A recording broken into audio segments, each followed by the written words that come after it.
Ayan, good day sa buong Kilos PUP people. I'm sorry hindi ako makakapunta sa inyong camp kasi as you all know, medyo some kind of busy. Nakaka-busy.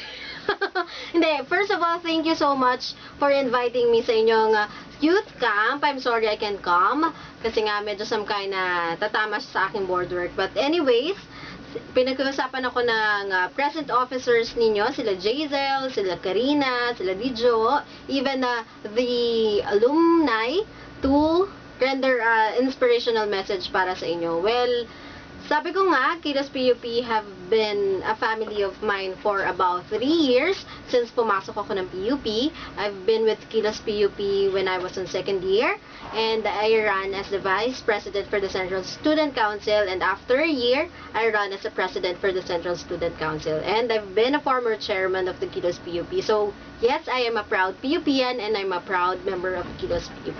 Well, anyways, sana sa youth camp ninyo, you'll realize a lot of things. I've been to 3 or 4 youth camps as far as I can remember, and I've always had a fruitful outcome based dun sa naging experiences ko. And I hope this youth camp experience of yours would be nothing like you have experienced before. And I hope this will mold a leader in you. Sabi ko nga sa inyo, leadership have always been a challenge, an everyday challenge. Kasi nga naman, being a leader needs someone to be creative, to be committed, and as far as I know, passionate about what they do. So, Kilos PUP is about a political org that's wanting nothing else but changes sa PUP. So, I hope you guys are ready and up for the challenge. So, kung hindi, might as well take the easiest door out of the organization kasi this is what we do. This is what we wanted, and this is the change we wanted to do for the PUP studentry.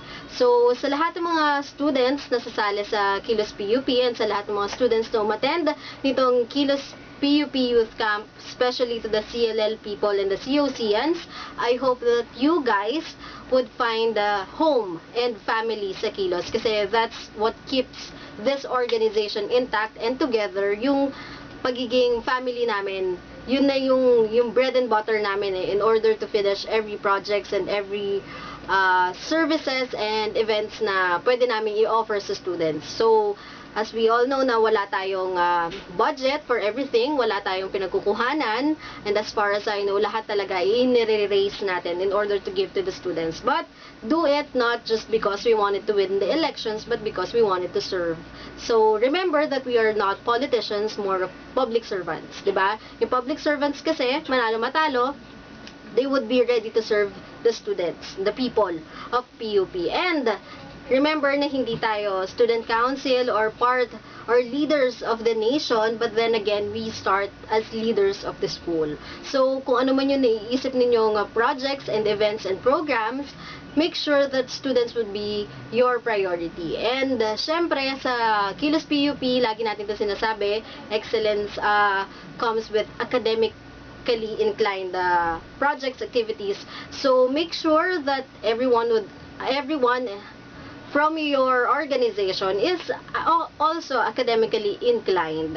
Hindi naman sa pagmamayabang or whatsoever, but we wanted the best out of the students. So, hindi kami kumukuha lang ng the best students, but we make the best out of the students. So, sa lahat ng mga sumasali sa Kilos PUP, sa lahat ng umattend ng youth camp, maraming salamat from the former chairman of Kilos PUP, and whatever I am now is parang fully inspired by Kilos PUP because without them, I wouldn't be able to talk in front of many people ng ganito ka-confident.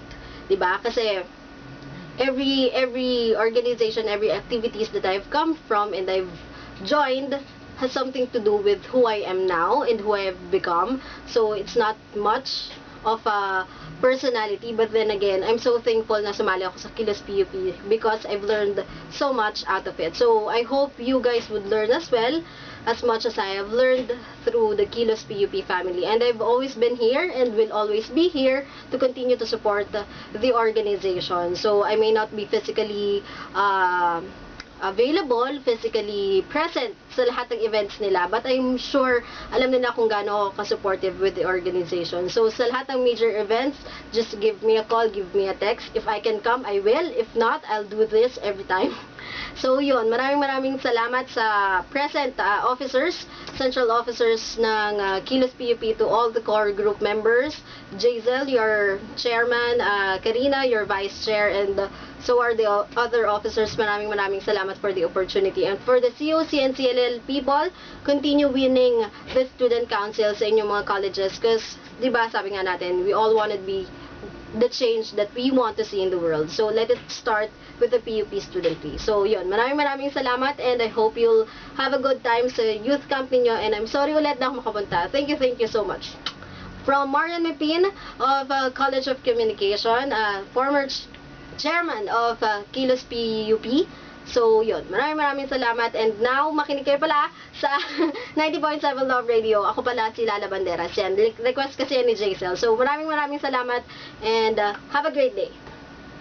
Yan.